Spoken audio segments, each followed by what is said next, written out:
Request lagu favoritmu di fitur live chat Audio Plus, aplikasi RCTI Plus. Dengan uang sakunya kalau segitu. Jadi kontradiktif nih. Produk vape yang beredar di pasaran bebas dari kandungan tersebut. Sebelumnya saya itu ketua bidang humas di APVI. Jadi APVI itu adalah Asosiasi Personal Vaporizer, sebuah asosiasi yang menaungi hampir semua. Jadi ada stakeholder dari distribusi, toko, produsen, bahkan sampai ada produsen dari luar negeri juga jadi anggota kita gitu.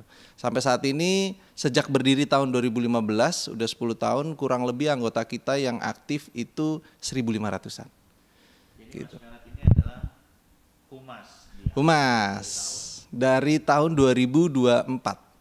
Jadi sejak 2024 saya jadi humas, karena kan kepengurusan kita kan memang punya periode yang diganti. Karena penyalahgunaan vape yang mengandung zat yang katanya bernama etomidet, Ya. ada kandungan narkoba dan apalah segala macam. Nah, bagaimana respon AFI ketika mendengar kabar ini, kasus vape yang lagi-lagi terjadi di tanah air? Jujur aja yang pertama zatnya dulu ya.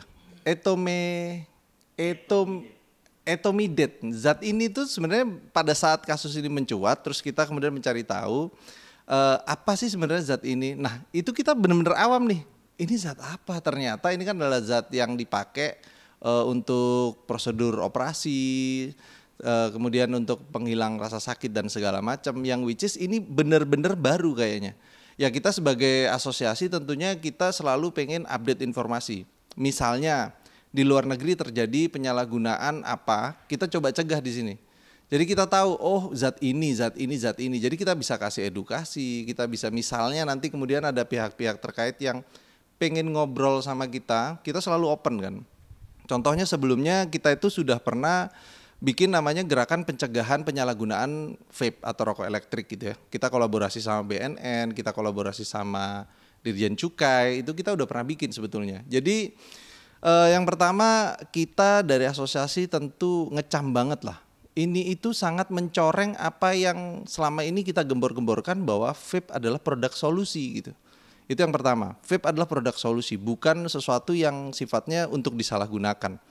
Tapi yang menjadi bahan pertimbangan kita juga adalah ketika ini terus menjadi sorotan bahwa seolah-olah vape itu fungsinya hanya itu. Nah itu yang kadang-kadang kita kayak gini. Akhirnya muncul lagi analogi-analogi kalau lu nge-vape berarti sama kayak narkoba dan segala macam. Padahal kan hal itu sebenarnya kayak kita ngomong gini nih. Ketika rame muncul kasus lem Ibon, lem yang bisa dibuka itu. Nah itu kan kita bilang bahwa itu ngelem kali, teler dipakai teler. Artinya semua hal di dunia ini bisa dipakai untuk penyalahgunaan. Semua hal menurut saya. Tapi tinggal bagaimana kita nyikapinnya tuh. Jadi yang salah sebetulnya lemnya kah gitu. Atau misalnya kita ngomong penyalahgunaan yang lain. Contohnya misalnya kayak papir atau kertas yang rokok itu ya. Itu kan sebenarnya bukan untuk narkoba gitu. Tapi kan bisa dipakai. Tapi apakah terus kita harus menyalahkan? Harusnya alat itu nggak pernah ada gitu. Sementara secara mana yang ada duluan kayaknya kan memang misalnya kita yang ada duluan sehingga muncullah penyalahgunaan narkoba. Oh ini alat baru nih, ini alat yang ada nih kita pakai yuk dan segala macam. Jadi harapannya kita dari APVI kita bisa kerjasama, kolaborasi sama instansi-instansi terkait untuk mencegah bagaimana hal-hal ini terjadi sebetulnya. Atau justru kita bisa memberikan advice. Oh zat ini sebetulnya masuknya jadi gini, vape itu kan memiliki kandungan-kandungan berupa PG, VG atau yang kita sebut biasanya dengan propylene glycol atau vegetable glycerin, terus ada essence, ada nikotin. Nah, zat-zat apa sih yang kira-kira bisa kalau dimasukin dan efeknya apa sih gitu. Dan sebetulnya kalau penggunaan narkoba seperti yang sebelumnya sudah ada, misalnya ini kita ngomongin yang legal di negeri lain ya. Contoh kayak CBD. Contohnya kayak THC, itu kan di negara lain mungkin legal. Tapi efek jangka panjangnya di Indonesia kita udah mencoba cegah. Pokoknya hal ini nggak boleh masuk. Hal ini nggak boleh sampai legal atau hal ini nggak boleh sampai ilegal pun nggak boleh masuk. Karena kita tahu efeknya. Misalnya karena ada campuran tambahan selain hal yang utama saya sebutkan tadi, Misalnya bisa mengakibatkan popcorn lung, bisa mengakibatin kerusakan paru-paru, iritasi dan segala macam. Jadi sebetulnya yang paling minim adalah edukasinya sebetulnya. Jadi sebelum disudutkan vape-nya, ada baiknya kita coba lebih objektif dalam ngomongin edukasinya. Tuh. Apalagi kalau ngomongin narkoba ya, kayaknya narkoba musuh semua orang gitu. Tapi aneh juga kenapa harus masuk ke vape. Sebetulnya hal ini itu bukan hal baru ya. Kalau ngomongin penyalahgunaan yang specifically kita ngomongin vape. Dari zaman dulu itu udah ada aja karena di luar negeri kemudian itu menjadi sesuatu yang legal. Nah, ada orang iseng nih, oknum-oknum iseng nih yang kemudian bawa terus akhirnya membuat citra negatif. Meskipun ditangkap, meskipun penegakannya sudah benar gitu ya, tapi kan namanya kejahatan selalu ada celah. Nah, kita selalu berkolaborasi dan bekerja sama misalnya dengan kepolisian, dengan BNN, dengan Dirjen Cukai. Kita coba ngasih saran sebetulnya. Jadi bahan-bahannya itu sebetulnya masuknya lewat mana sih? Kalau mau diolah harusnya ngolahnya bagaimana? Nah, preventifnya gimana tuh? Kita selalu ngasih saran. Contohnya kayak misalnya CBD, itu kan barang-barang yang dibawa secara hand carry. Kita ngasih saran kalau misalnya ada hand carry atau apa harus dipastikan dalam kondisi packingnya utuh gitu. Jadi bukan misalnya kita beli dalam packing utuh gitu ya. Nah, kita nggak bisa jamin 100%, tapi ketika itu sudah campuran atau sudah yang bukan packing utuh, kita kan nggak bisa tahu juga. Jadi kita cuma bisa ngelakuin langkah-langkah preventif sebetulnya. Apalagi kayak di Indonesia ada cukai. Jadi kita ada cukai. Kita selalu anjurin kepada orang yang mau gunain vape atau apa, kita selalu anjurin untuk pakailah yang bercukai dan segel. Artinya Anda tahu bahwa pabrik itu bertanggung jawab terhadap isinya. Tapi kalau kalian pakai yang orang ngomong, oh kita hand carry nih, kita import langsung, kita apa yang nggak bercukai, kita sangat tidak menyarankan. Karena kita pasti bilang, kalau udah nggak ada segelnya dan nggak dilapisin cukai dan segala macam, kita mana tahu gitu. Lah, tapi kan kita pengen beli barang dari luar negeri nih, gini. Indonesia itu pemerintah sudah cukup baik sebetulnya ngasih regulasi bahwa barang impor tetap bisa dicukai. Artinya kan tetap bisa kita proses. Jadi langkah preventif paling gampang sebetulnya adalah bagaimana kita semua asosiasi, kemudian polisian, BNN maupun Dirjen Cukai, kita ayo bareng-bareng negakin memberantas benar-benar liquid atau sesuatu yang tidak bercukai. Karena sesuatu yang di Indonesia menurut regulasinya kan sudah pasti harus bercukai. Entah di device yang pot yang sudah ada liquid di dalamnya, closed system namanya, udah pasti harus bercukai gitu. Iya, betul. Karena kita kan memang kita dekat banget ya sama Dirjen Bea Cukai, kita juga dekat dengan BNN. Kita bahkan punya yang namanya Satgas APFI. Nah, tugasnya seperti itu. Jadi kita mendeteksi, kita mencoba bahkan menindak ketika ada yang mencoba menjual barang-barang tidak bercukai atau ada gelagat aneh-aneh, kita punya yang namanya Satgas APFI untuk bertindak gitu. Jadi sebenarnya secara internal kita punya, secara eksternal kolaborasi kita pernah bikin gerakan pencegahan penyalahgunaan narkoba dalam rokok elektrik. Itu berkolaborasi bareng sama Bea Cukai, dengan BNN, dengan kepolisian juga gitu. Jadi sebetulnya sudah ada, cuman kalau kita mau, ya balik lagi ya, kalau kita mau ngomong soal kriminal dan kejahatan, mau serapi apapun, pasti selalu ada celah. Tinggal bagaimana kita update-nya nih. Nah, Mas berbicara program edukasi, mungkin yang simpel, apa sih yang selalu dilakukan? Yang pertama kita selalu edukasi, poin pentingnya vape, itu yang pertama adalah satu, vape ini adalah barang solusi. Jadi kita sepakat kok bahwa manusia itu lu nggak butuh-butuh banget ya, siapapun itu nggak butuh terhadap vape, sama seperti kita nggak butuh terhadap rokok.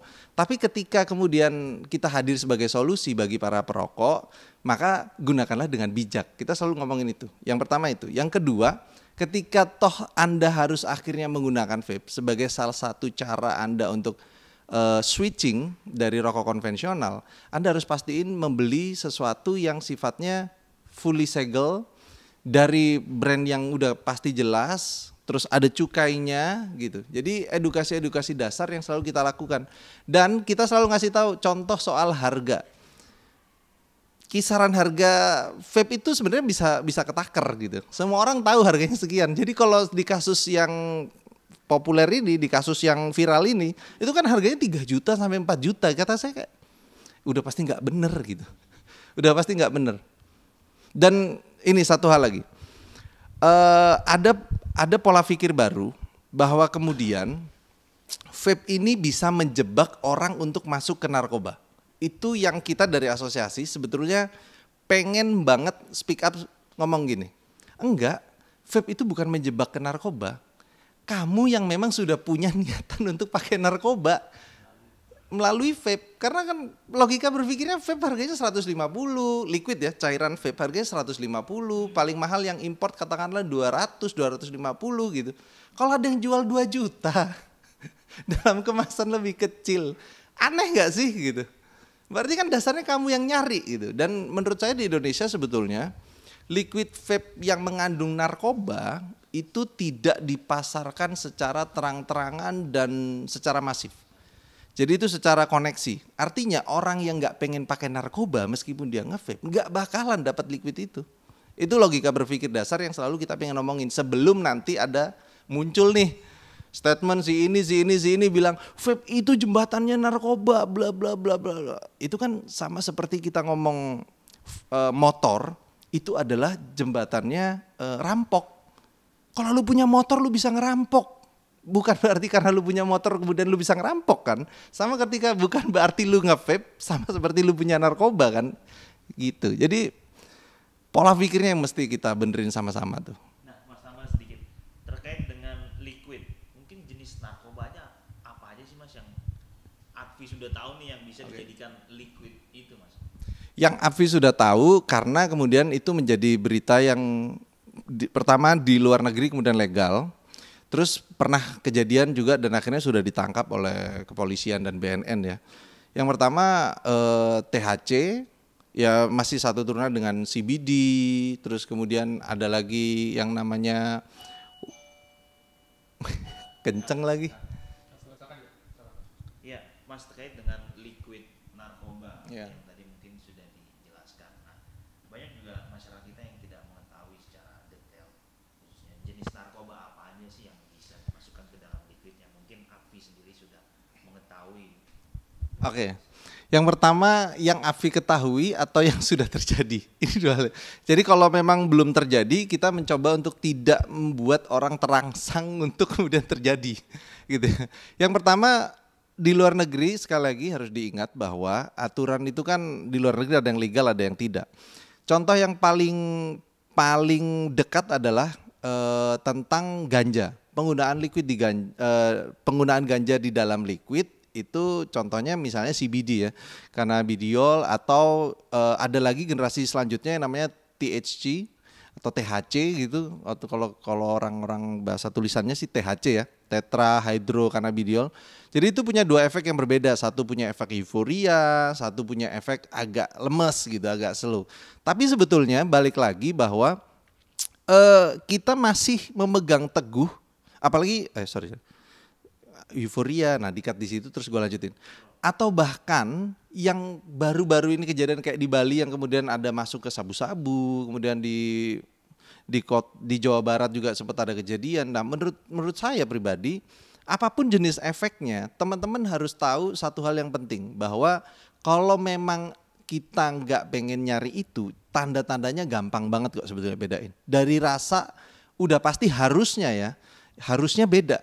Kenapa? Karena kandungan vape yang sebetulnya kan PG, VG, essence, nikotin gitu. Dan itu semuanya rasanya harusnya seperti yang tertulis di dalam kemasannya. Jadi kalau ada rasa chemical, rasa aneh-aneh atau rasa kandungan yang nggak penting itu harusnya bisa sangat dihindarin gitu. Dan yang kedua adalah soal harga. Harga udah pasti nggak mungkin narkoba dijual seharga murah, itu nggak mungkin. Jadi nggak mungkin ada penjerumusan atau orang jualan vape biasa terus ternyata isinya narkoba, itu karena secara price sudah jauh berbeda. Tapi yang terpenting adalah bagaimana kita bisa tapi yang terpenting gue tadi mau bilang apa ya? Tapi yang terpenting adalah, karena kan pertanyaan beda nanti ya harapannya. Oh ya. Tapi yang terpenting adalah kita harus tahu dulu alasan kita nge-vape. Jadi kita tahu nih tujuannya nge-vape mau kemana. Dan ketika kita udah tahu tujuannya nge-vape mau kemana, kita akhirnya tahu endingnya apa dan cara gunainnya gimana. Jadi kita nggak gampang terjerumus. Itulah pentingnya buat teman-teman, misalnya mau nge-vape, karena misalnya pengen switch, pengen substitusi dari rokok konvensional, pengen ke vape, itulah pentingnya untuk cari literasi, cari data dulu. Dan kami AFI siap bantu tentunya. Nah, terakhir Mas, harapan lu sendiri mungkin dari humas dan perwakilan dari asosiasi vape terkait dengan kasus yang masih berjalan ini. Pastinya kan zat baru, Alfi sendiri tidak mengetahui. Betul. Bahwa ini penyalahgunaan baru. Kira-kira apa harapan lu sendiri? Harapannya tentunya kita pengen AFI sendiri ya, dan sebetulnya bukan AFI sendiri. Kita semua para stakeholder di vape itu pengen mendorong, pengen membantu, pengen banget untuk diajak kolaborasi dalam mencegah hal-hal seperti ini. Karena istilahnya begini, kalau misalnya teman-teman dari instansi pemerintah atau kepolisian atau BNN dan segala macam yang kemudian pengen berkonsultasi, sebetulnya peluang apa sih yang akan terjadi gitu? Atau sebetulnya penyalahgunaannya bisa diantisipasi, tindakan preventifnya apa sih? Kita sebagai orang yang sudah nge-vape, kita udah tahu cara pemasaran vape, kita udah tahu cara vape berkomuniti, kita siap untuk dipanggil, untuk kemudian ayo kita gerak bareng lagi seperti gerakan pencegahan penyalahgunaan rokok elektrik. Kita siap untuk membentuk gerakan baru lagi, kita siap untuk memberikan waktu kita, memberikan pemikiran kita, sebenarnya apa sih yang harus dibenahin gitu. Kita siap. Dan semoga memang pemerintah benar-benar concern, karena kita sendiri jengah sebetulnya. Dikit-dikit penyalahgunaan vape, dikit-dikit kemudian vape kena black campaign lagi, bisa menyebabkan ini, menyebabkan itu dan segala macam. Kita pengen ruang yang sama untuk memberikan kontribusi kepada pemerintah, bagaimana caranya bisa berguna juga untuk masyarakat dan menghindari yang namanya campaign-campaign yang cukup negatif gitu terhadap vape.